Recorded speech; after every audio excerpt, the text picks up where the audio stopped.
Welcome children. Today I am dealing with some numericals based on electrostatics. So first one, sketch the electric field lines for a uniformly charged hollow cylinder.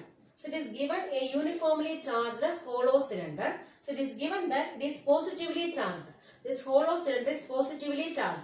So we know that whenever in the case of a positively charged body, the field lines are coming outward. It is emerging outward from that particular body. So here also it is positively charged. Then how will you draw these field lines?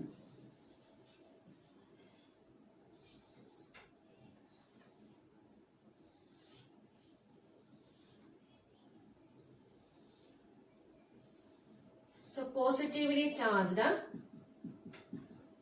The cylinder is positively charged.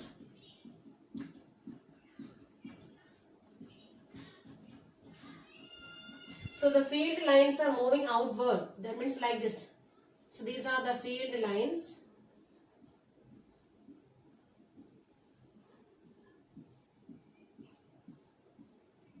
The arrow should be outward. And similarly here also it is moving outward.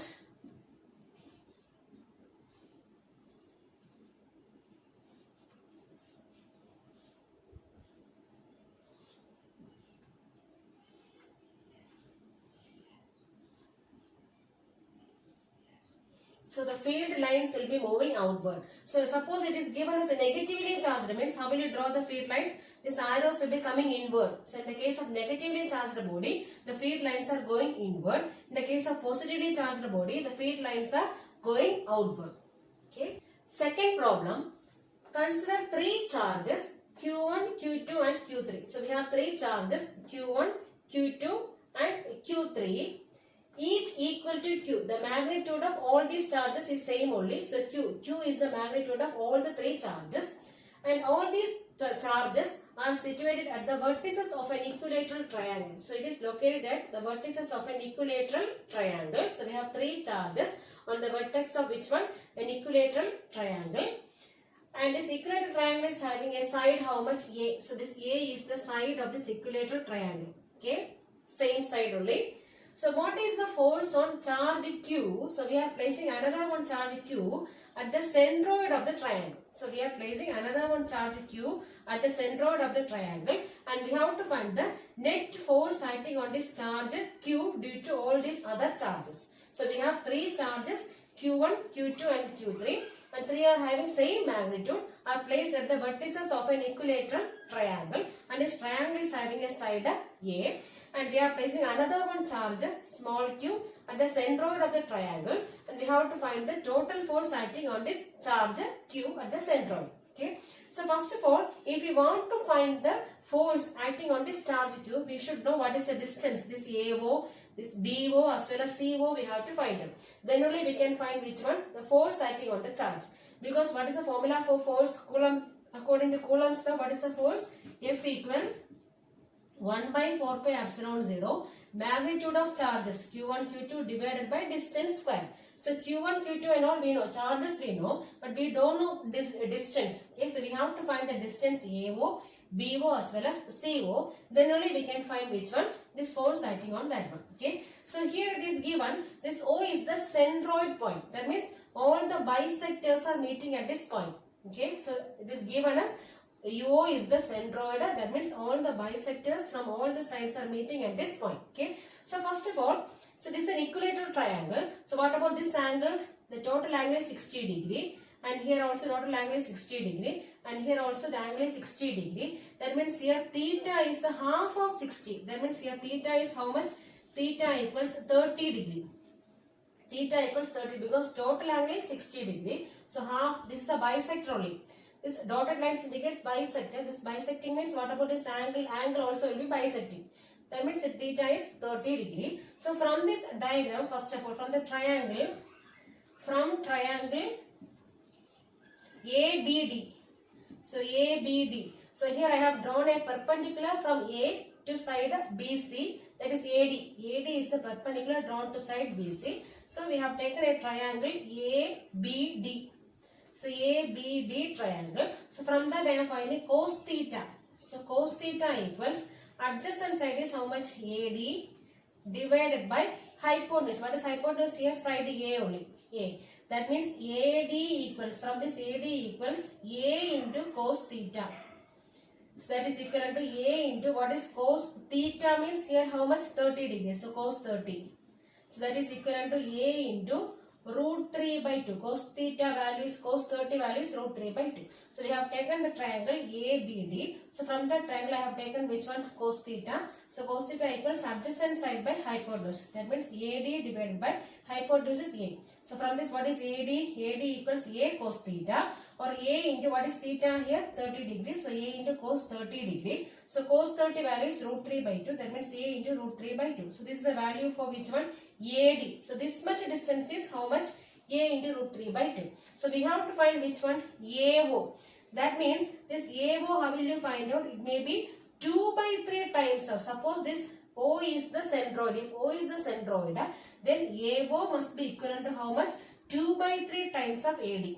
Okay. Similarly, suppose I am taking another one point here like this. So it is meeting here as CF.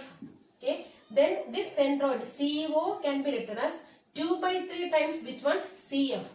Okay. So whenever we are putting a centroid, so if centroid point is which one here? O is a centroid. Then this AO distance must be equal to how much? 2 by 3 times of this total distance AD. Okay. So like that here also. So AD is given as how much? So AD equals A into root 3 by 2. Root 3 by 2.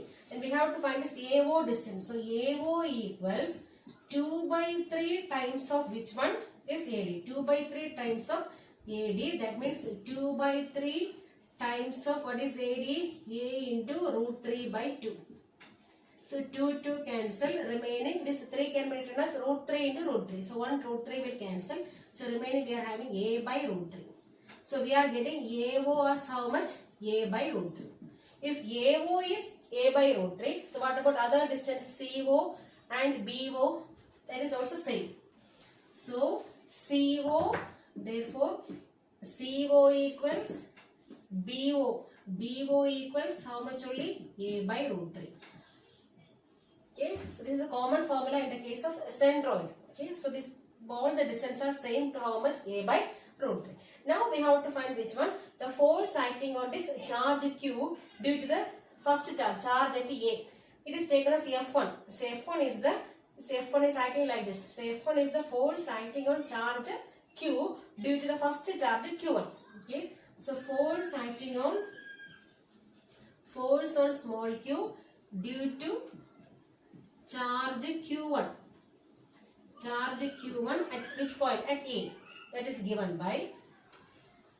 So that is given as F1.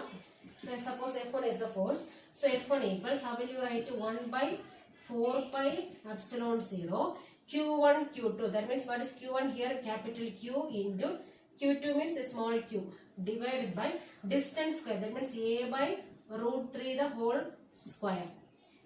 That is equivalent to 1 by 4 pi epsilon 0 into capital Q into small q divided by A by root 3 the whole square means A square by 3. So A square will be coming here and 3 will be coming in the top. So this 3 I am writing here. So 3 q by A square. This is which one? The force acting on this small q charge due to which charge? Q1 charge. Similarly we have to find which one? The force acting on this charge Q due to Q2 charge. Suppose I am taking that one as F2. So F2 equals, what is the formula? 1 by 4 pi epsilon 0 into product of charges. That is capital Q into small q divided by distance is same only. A by root 3 the whole square. Okay. So this answer will be same only. So you will be getting same like this. So 1 by 4 pi epsilon 0 into 3 q divided by A square. So this is the force acting on charge Q due to the second charge Q2. Similarly third one. So third one F3. So F3 equals 1 by 4 pi epsilon 0. Same thing. Force between this Q and this Q. Okay.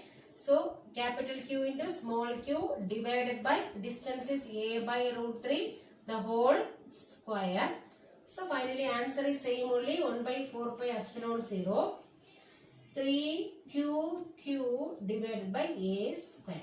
So now we found out the force acting on this small q charge due to Q1, Q2 and Q3 separately. Okay. Now we have to find the net force acting here. So we can see from here that this force F1 is acting in this direction. So this is the direction of F1, and F2, what is the direction? This is the direction of F2, and F3 is like this. So this is F3 direction and this is F2 direction. Suppose I am drawing these two separately here. So I am drawing this F2 vector like this. So this is F2 vector. Okay. This one I have drawn separately here. And this is F3 vector. So this is F3 vector. Okay. And what about F1? F1 is acting downward. So this is F1 vector. So vector F1 is acting like this. And we know that this magnitude of F1, F2, F3, everything is same. So same thing only, 1 by 4 pi epsilon 0 3QQ by A square. So magnitude is same for all these forces. And here I want to find the resultant of these two forces. So we can consider a parallelogram here. So parallelogram, and this diagonal will give which one? The resultant. This diagonal will give the resultant of F3 and F2. Suppose I am taking this resultant of F2 and F3 as F4. So F4 is the resultant of F2 vector and F3. It is acting in this direction. This is the direction of F4. Then what about F1? It is acting just opposite of which one? This F4. And we know that the magnitude of these two forces are same. So since the magnitude is same and direction is opposite, what about the net force acting here? It is 0. Okay. So since the resultant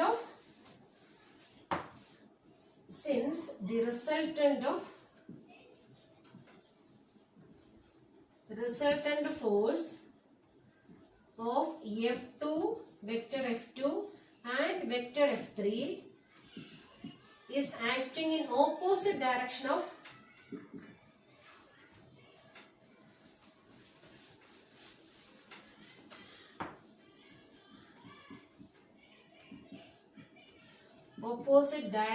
which one? Vector F1, comma, the net force acting on the charge Q, and this charge Q is placed in the centroid. Charge Q is how much here? 0. So the net force acting on the charge Q is placed at the centroid of an equilateral triangle is how much? 0. Third problem, two charges Q1 and Q2 of 0.1 microcoulomb and the other one is minus 0.1 microcoulomb are separated by a distance of how much? 10 angstrom. So we have two equal and opposite charges separating by a distance 10 angstrom. So what is the electric field at a point? So we have to find the electric field at a point P, okay, on the line joining them at a distance of 10 cm from the midpoint. So we have to find the electric field at a point P at a distance of 10 cm from the center of this dipole. So here two equal and opposite charges constitute which one? A dipole. So this is a dipole, okay, and this O is the center of the dipole and this P is at a distance of 10 cm from the center of the dipole, and we have to find the electric field at this point P. So here P is at the axial line. So here P is at the axial line of the dipole, and we know the formula for the electric field at a point on the axial line of a dipole. So what is the formula? E equals 1 by 4 pi epsilon 0 2p by r cube. So this is the formula for electric field at a point on the axial line of the dipole, at which condition when this distance of the dipole A is very less than r. So whenever this distance of the dipole is very less than which one? The distance r. So at that time we can use which formula? E equals 1 by 4 pi epsilon 0 2p by r cube. So here P is the dipole moment and r is the distance of the point P from the center of the dipole.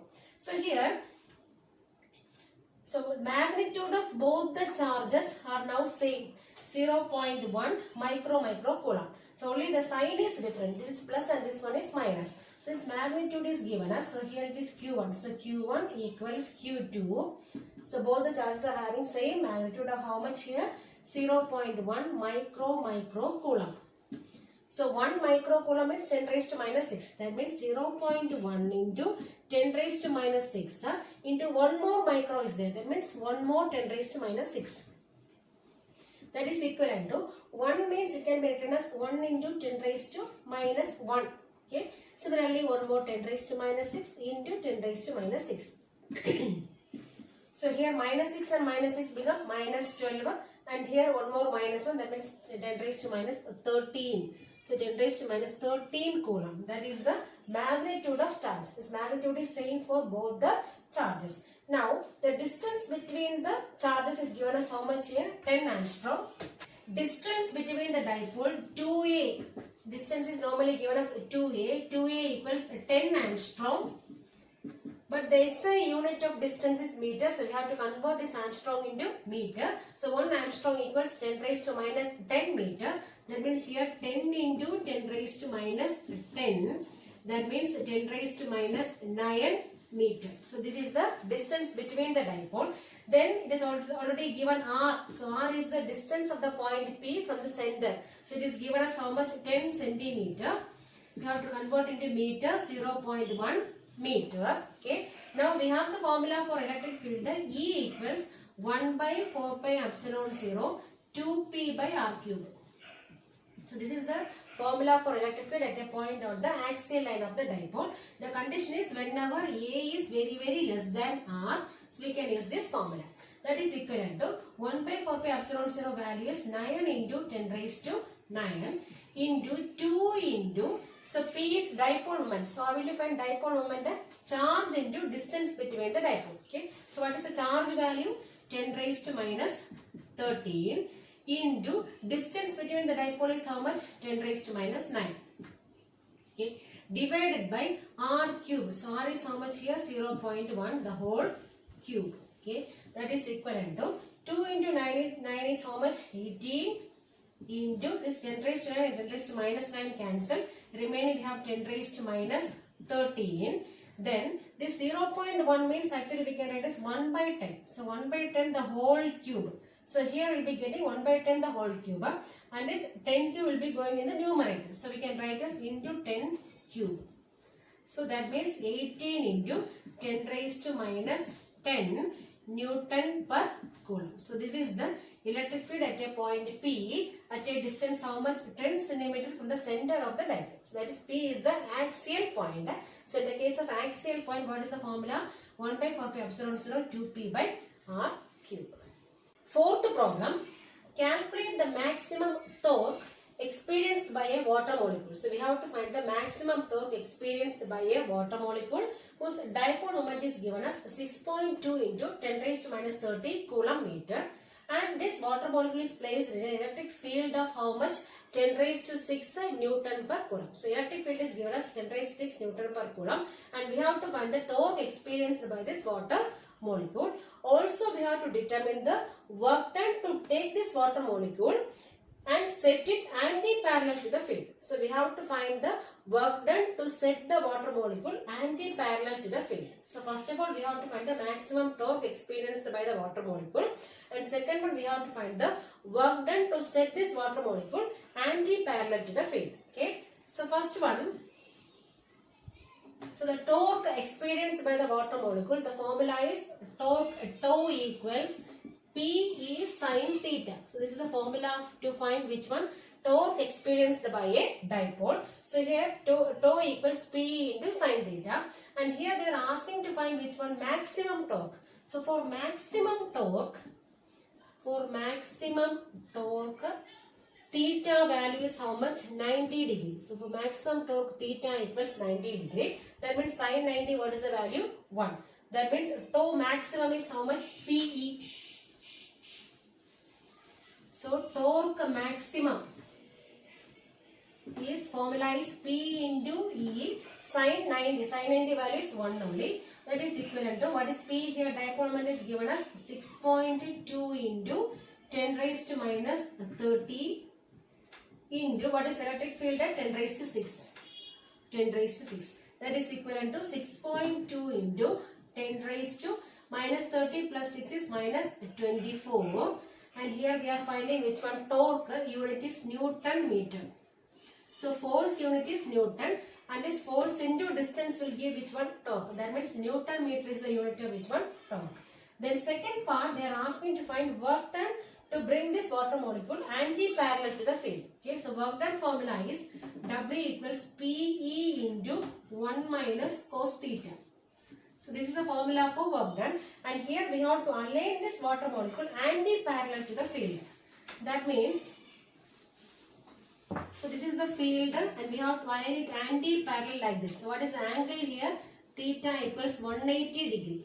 So in this case, theta value is how much? 180 degree. And here cos theta only we have to find out. So cos 180. What is the value of cos 180? Minus 1. Now we can substitute everything here. So W equals P into E. Already we found out P into E. What is the answer here? 6.2 into 10 raised to minus 24. So instead of P into E, I have written here 6.2 into 10 raised to minus 24 into 1 minus cos 180. So 1 minus cos 180 value is minus 1. That means 1 minus of minus 1 is 1 plus 1. Okay, that is equivalent to 6.2 into 2. So we will be getting 12.4. So 12.4 into 10 raised to minus 24. So what is the unit work done? What is the unit? Joule. So this much joule, or we can write standard form as 1.24 into 10 raised to, so here 10 raised to 1 also will come. That means 10 raised to minus 23 joule. So this is the work done to align the dipole anti-parallel to the field. Okay. Fifth problem, 3 charges are placed as shown. So here there are 3 charges, minus q, 2q and minus q, and you have to find the dipole moment of the whole arrangement. Okay. So from this arrangement we can separate 2 dipoles. So see here, so this is minus q, and here 2q means 2 plus q charges are here. 2 plus q charges. So I can split this 2 plus q into separately into plus q and plus q. Okay. So that means first of all I am drawing. So here we have minus q charge, and here I splitted this 2q into q and q. So 1 plus q I am taking here. So 1 plus q I am taking here, and I am taking another one dipole. Another one dipole I am taking. So here 1 plus q I have taken here, remaining 1 more plus q is there, I have taken here 1 plus q, and here we have 1 minus q, separating by a distance d, here also distance d. So we got how many dipoles here? 2 dipoles. I got 2 dipoles here, and we have to find the resultant of these 2 dipole moments. So what is the direction of dipole moment here? From minus q to plus q, and here also dipole moment is from minus q to plus q, and here I am taking p. P is the dipole moment of this vector, and here also p. P is the dipole moment of this dipole. Okay, and both are same because magnitude is same only. So p is same. Dipole moment is same for both the dipoles. This p is the dipole moment of both the dipoles. Okay, now I have to find the resultant of these 2 dipoles. So this one, first of all, this one I am drawing here. So we have plus q charge, and here we have minus q charge, and the direction of dipole moment is from minus q to plus q. This p is the dipole moment. Okay, so common dipole moment for both the dipoles because magnitude is same only, distance also same. Okay, then I am keeping this dipole here. Here I am keeping the second dipole. This minus q I am keeping here, and this plus q is here. Okay, and distance is how much? D. Distance same only here as well as here same. And what is the direction from minus to plus? So this is the direction of dipole moment P. Okay, so see here 2 vectors are connected tail to tail. Okay, so here one vector dipole moment, and here also another one dipole moment vector. And how will you get the resultant? This diagonal will give which one? The resultant of which one? The dipole moment. Resultant of dipole moment. Dipole moment. So this resultant of dipole moment, dipole moment is given as equals root of p square. First vector magnitude square. So p square plus b square plus, we know the formula, root of a square plus b square plus 2ab cos theta. Similarly here p square plus b square plus 2p square cos, that is 2ab into cos angle between these two is taken as 90 degrees. So cos 90. So cos 90, what is the value? 0. That means this term becomes 0. Remaining we have root of 2p square. So this is the resultant of which one? Dipole moment. And here both the vectors are having same dipole moment. P is the common dipole moment. And this root of 2p square is the resultant of these two dipole moments.